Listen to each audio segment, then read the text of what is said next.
And in 2020, Lisa was included in the Thinkers50 Radar List for her work with self-managing teams. So today, Lisa's going to be talking about embracing the elephant in the room. This sounds awesome. Welcome, Lisa. Thank you, Maureen. So today I'm not going to talk about self-managing teams specifically. So I wanted to talk about something that's relevant to you, whether you're in a super traditional organization or you're doing progressive things. It's kind of universally human. So let me share my slides.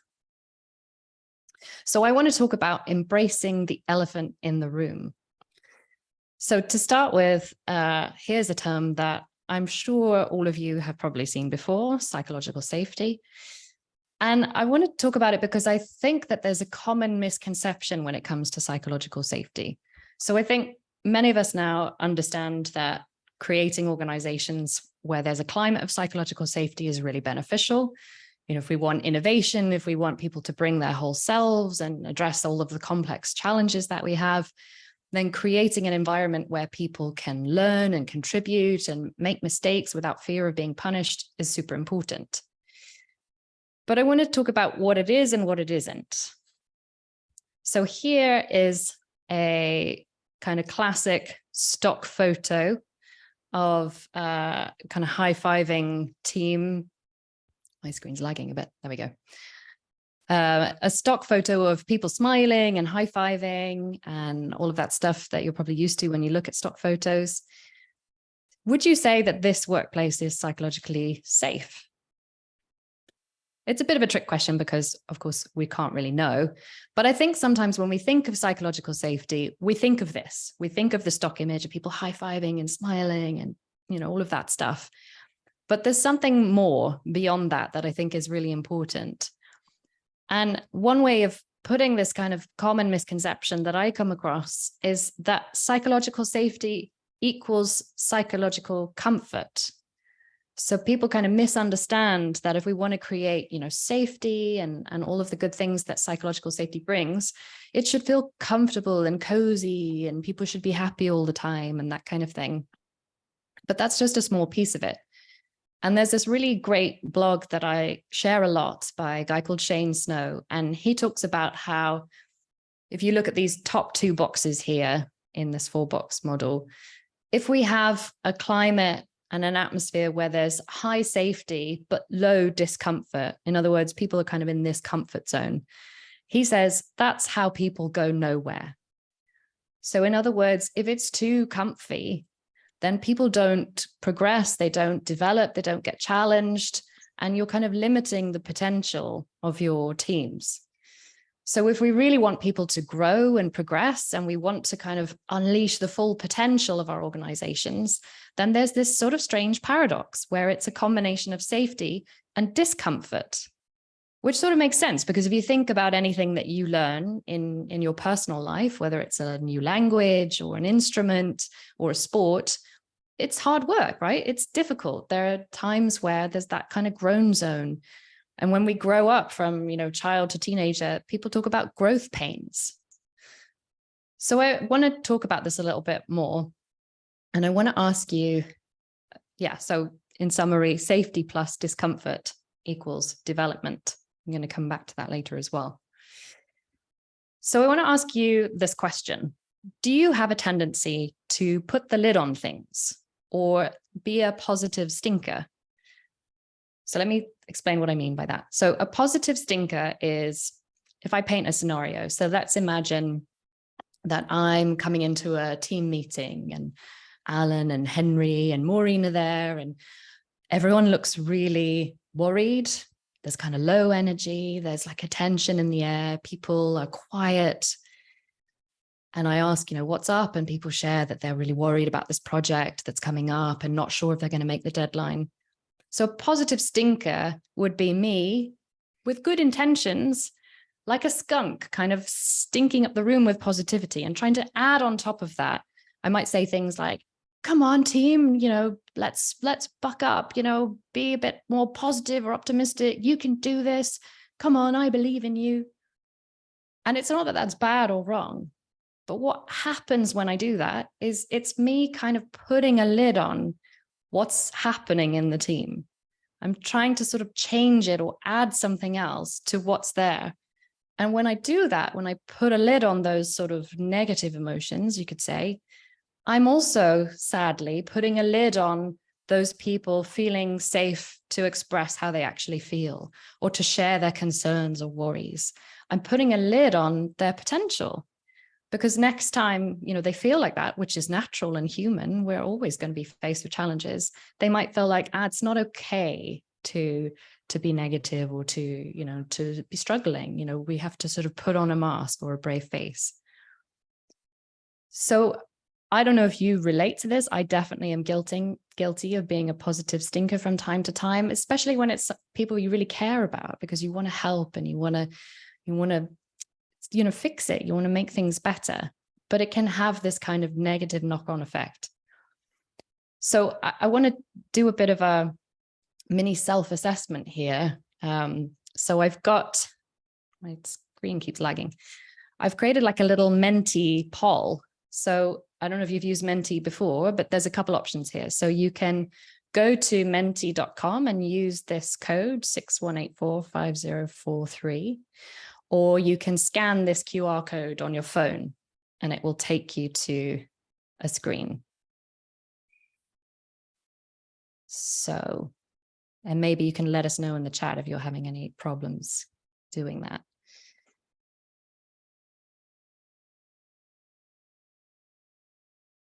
Guessing, since I'm not hearing anything in the chat, that everyone's in there. So when you get in there, you'll see a question, which is about, to what extent do I share, my pitfalls, my challenges, things I'm struggling with, things I'm developing, my development areas. And I've given you two different dimensions. So one is, how much do I feel comfortable doing that myself? So I share that readily and easily and often with my team. I might share, hey, I'm struggling with this, or I made a mistake today, here's what I learned. And sort of slide the scale from 1 to 5, where 5 is, yep, I do that all the time and it's easy for me. And 1 is, no, I find that difficult and challenging and I rarely do that.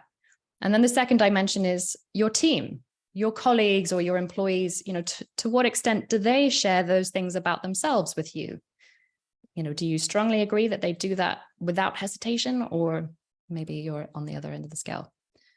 So I'm going to just share my screen of the results here. Let's see if we've got some results coming in. And then after that, I'm going to put you into some breakout rooms. Here we go. So, my screen's taking a while. I don't need to do it full screen, maybe. Here we go. So you can see that you score yourselves fairly well, sort of like slightly above average, I'd say. There's a kind of range of different scores there. So thank you for doing that. I want to give you a chance to share in your breakout rooms in a moment. If I paste this in the chat here, and I think Henry is going to help me with creating some rooms. Is that right? Yeah. So we're going to give you just 5 minutes. And I want you to share in your breakouts, in what ways do you sometimes put the lid on things? So for example, one way that I sometimes put the lid on things is that if someone is sort of struggling or, feeling a bit low, one of the automatic things I can sometimes do is recommend a book or an inspirational quote. And that's me trying to be caring, but sometimes that's not what the person needs. And I've been told as such by my sister, for example, that sometimes people need to feel heard, or they just want you to be there instead of, trying to offer something. So sometimes that's my tendency, to try and solve it, to try and add a solution.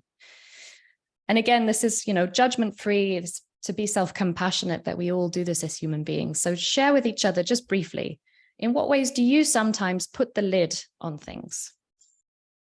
Welcome back. So I have a few kind of practices that I want to share, some kind of parting tips. But before I share those, I'd love to see maybe in the chat, if you feel willing to share some highlights from your discussion. You know, what did you talk about? What are some ways that you sometimes put the lid on things, or other reflections that you have? Yeah, and let's hear one in the room. Fidelis?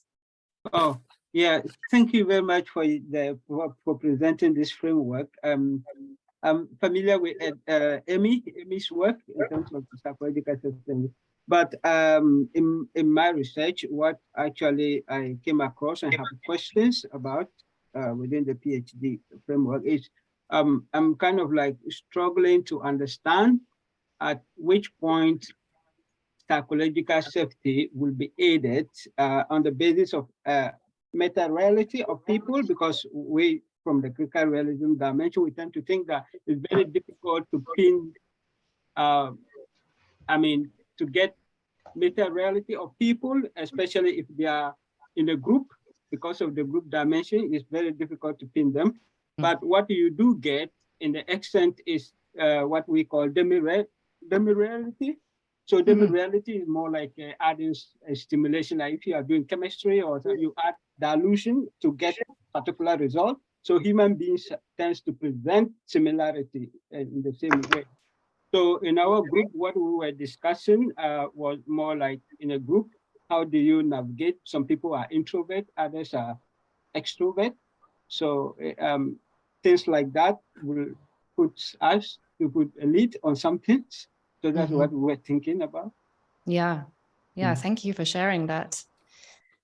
Maybe, I don't know if I'll share a couple of practices that I've come across and that I've learned, and maybe it might. I don't think there's a magic answer to the question that you discussed in your group, but let me share some things that I've come up with, and maybe this inspires something for others as well. So some practices then for creating real psychological safety. We were talking just in the main room here while you were in breakout rooms that it's also challenging to be in the discomfort when things are busy or stressful, or when you have back-to-back Zoom meetings. But it's like sweeping. Every day you need to sweep. You don't sweep once and then it's clean forever. It's like a kind of habit and a practice, and our brain is always going to drag us back to comfort, because that's what our brain's designed to do. So I want to share a couple of practices that can help kind of like make a habit or a ritual of some things that help kind of put your intentionality in the discomfort space in order to create psychological safety. So the first kind of theme is to get under the surface, by which I mean what we tend to talk about in meetings and discussions is above the surface stuff. The solutions, how are we going to solve this, the deadlines, the processes, what do we need to do? So that's what we mostly talk about. And what we rarely, if ever, talk about is what's going on under the surface, which is, the climate, the atmosphere in the group, people's mindsets, how are we relating to the project, the dynamics between us, our feelings, and moose heads, which I'll come back to in a second. So we don't talk about this stuff generally. We're not kind of trained to do that. We don't learn that in school, and it's not natural in workplaces usually. I suspect many of your workplaces are probably a bit better at this. But we don't talk about it because we don't see it. We don't realize that that's something we can talk about perhaps, or we think that it's kind of private stuff, or it's not work, or maybe it'll get worse if I talk about, hey, the atmosphere here feels kind of tense and like there's some worry. Maybe that will make it worse. Or if I say something about it, then what? We can't change it, right? So we don't really know what to do with it always. So I want to share something that we do in my company, Tuff, which is that we start every meeting by asking, are there any moose heads? And a moose head is a metaphor for things that are taboo in the team, things that we don't normally dare talk about because they feel a bit sensitive or uncomfortable. It could be, that we are questioning a decision that was made, or, that I don't trust someone, or I have questions about, if I can trust them, or a dynamic or a mindset that we're having, that we all kind of think this project is pointless. So to name a moose head, it's like imagining a table, a meeting table, and we're all sat around around it talking about different things. But in the middle is this bloody, rotting moose head with flies buzzing around, and no one's talking about it. But it's in the way for us. You know, it takes energy to avoid it. So to name the moose heads is to say something, is to say, I want to raise this moose head. That's what we do. Probably it'd be strange if you do that in your organization, but you can create your own code word, which also makes it a bit less scary to say it. If we have a shared commitment to it and we call it something, I know some companies call it like a stinky fish. You know, I want to say something about this thing. And then you listen to that person so they feel heard. And then you ask what's needed for you to carry out that moose head or that stinky fish. So it sort of makes visible this, you know, it's a bit like what you were saying about the kind of meta reality of the group. You start to get a shared picture of the group's reality because we're sort of naming things that are otherwise invisible. And then the second theme of practice I want to share is embracing discomfort. So I've been talking about how safety plus discomfort equals development. So how can we make discomfort our friend? I think our societies are often designed, I think this is capitalism in general, that everything should always be comfortable. But if we really want growth and development and all of those great things, then we need to make it our friend, right? So one example is how many of you in your organizations have a commitment to having a feedback culture where you give and ask each other for feedback regularly? Do you have that in your companies? Seeing some nodding heads. Most companies I come across do. They say, yes, we want to have a company where we give and ask for feedback regularly. And most companies struggle. They struggle to do that regularly. So one way of kind of putting the elephant in the room, if you like, is to create a practice where you kind of regularly check in with that. So this is a practice called confirmation practices, and it was developed by a consultant called Andy Brogan. And they're basically statements that you score from 1 to 5 with a buddy or with your team on a regular basis to sort of gauge how well you're doing against your purpose or your values. And this is an example from an organization called Wellbeing Teams and a friend of mine, Helen Sanderson. So you don't need to read all of this, but if we zoom in on this team agreement, which Helen's team have, which is we ask for feedback to help us grow and develop. So at the end of every week, Helen looks at her list of team agreements and she scores herself from 1 to 5. How much is she living that or not? And in this case, she's given herself a 1, so the lowest score possible. And the reason is that she hasn't asked for feedback in the last month. So then she talks this through with her buddy, and she agrees with some help from her buddy, perhaps, that from now on, then she's going to ask someone each week and be specific what feedback she's looking for. So confirmation practices is a way of kind of putting the elephant in the room, of sort of really honestly self-reflecting. It's not something that a boss kind of enforces on you, but reflecting, how am I doing on that thing that I said was important? And if it's not a 5, you know, what do I want to commit to next? And if you do that, you know, every 2 weeks or so, then it helps you really kind of have the important conversations about, you know, what's not happening. And then last practice I want to share is called Church of Fail, which I learned from a friend of mine, Matthew Matheson. They've done it in Virgin and various different organizations, but it's basically where a person stands at the front, a bit like, you know, in a congregation of a church, and shares one, you know, failure they made or a mistake they made, how they coped with it, and what they would do differently. Really simple. And then the crowd applauds wildly, you know, so you cheer it, you celebrate this mistake and what this person learned from it. So you're kind of normalizing and celebrating that us humans make mistakes. And that's the key also in psychological safety, is we know that the teams who make the most mistakes are more high performing, not because they make more mistakes, but because they're more honest about the mistakes they make and they share the learning from them, right? Also, there's a company, WD-40, you know, that makes the little cans of oil and things like that. And they have this great phrase, learning moments. So their CEO, Gary Ridge, says that they don't have mistakes in WD-40, they have learning moments, which is anything with an unexpected outcome, positive or negative, that you share what you learned. So I don't know if we have time, Henry, for another set of breakouts, or maybe we could just do it in the chat. I'm not sure how we're doing for time. Yeah, let's have another set of breakouts. Great. So in your breakouts, again, for 5 minutes, just quickly share with each other what's one thing that you take away from this session, or maybe from today in general, and what's one thing that you could try. Are you inspired to try something? Maybe you also have your own practice for embracing discomfort, or talking about things that are a bit more kind of vulnerable. So if you do, please share that with each other. Okay, welcome back. So I just have one kind of final slide to share. And while I'm doing that, again, I'd love for you to put in the chat, because there's so much rich stuff in there.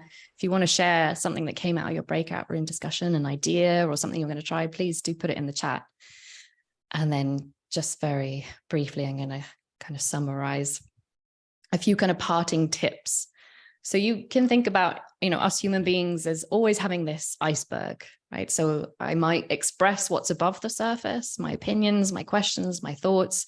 But underneath the surface, I always have feelings and worries and interpretations and needs and fears and values and all of that stuff. So I really want to encourage you all to dare to share your under the surface, much more than maybe feels comfortable, if you're up for that. And then to be curious and ask others about their under the surface, so to speak. And if they're willing to share something, just to listen in a non-judgmental way. Remember, you don't have to solve it or do anything with it, but just asking changes, the whole flow of the conversation, makes something else possible.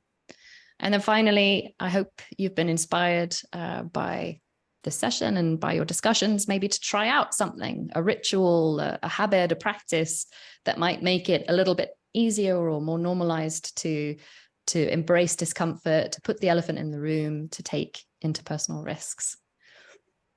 So thank you so much for your time. And, if you have any questions, feel free to put them in the chat. Maybe we can gather them, or you can contact me. But I hope you enjoy the rest of the conference. Thanks for having me. Okay, let's have just one question from Kim. Kim, tell us your question. Oh, hi, Lisa. Hi. Thank you. That's brilliant. I've been incorporating many of these ideas into our organization for some time, but all of our people are remote and work part-time. And so time is an issue. And I really get that I'm looking for more kind of light touch, organic ways of bringing these things, because we do start each meeting with a check-in and how do you feel? And then what are the mistakes have you learned? And we're halfway through the meeting and I can sense that people just want to get on with stuff. And so I'm just wondering, I'm looking for ways to make it part of the culture without kind of needing a big table like Helen Sanders suggested. It's like, how do we do this in a organic, light touch kind of a way? Yeah. Well, actually, Helen has another practice that I really like that I would say is nickable, which is, I don't know if you use Slack or something similar in your organization, but they have a Slack channel where they check in and they have a series of like heart emojis and a different color means different things. So you can just put a heart. I think like a yellow heart means, I'm doing good today. And like a kind of gray heart means, I'm not doing great, but I don't need anything. And then like a black heart means, I'm really struggling. Please reach out to support me or something. So you could do like little, things like that don't take a ton of time, or, you are already doing check-ins. You can do really fast ones. I mean, like a couple of minutes in breakout rooms like that with a question, as you probably already know. There's also a practice I like called Chatterfall. Have you ever heard of that? Where you type a question into the chat and then everyone types their answer, but they don't hit enter straight away. You give them a kind of a warning and then everyone hits enter at the same time and you get this kind of cascade of answers in the chat. So you can quite quickly get everyone to share something, but it doesn't take a ton of time. Again, it's less time than going into a breakout. And also it'd be interesting to ask your team, I guess, what micro practices could we have that would create more psychological safety that don't take a ton of time? But yeah, it's a good question. I think a lot of people have that struggle with remote culture and busy culture. So excellent, Lisa. Thank you very much for that contribution. That was brilliant. Round of applause for Lisa. Thank you. you. Unmute. That's it. Oh, Henry, I just want to say, because I was just talking to Lisa, we have Lisa joining us on our podcast. So oh yes, we do. Yes. So everybody listen out, watch out. And I'm sure Lisa will be sharing great stuff there as well.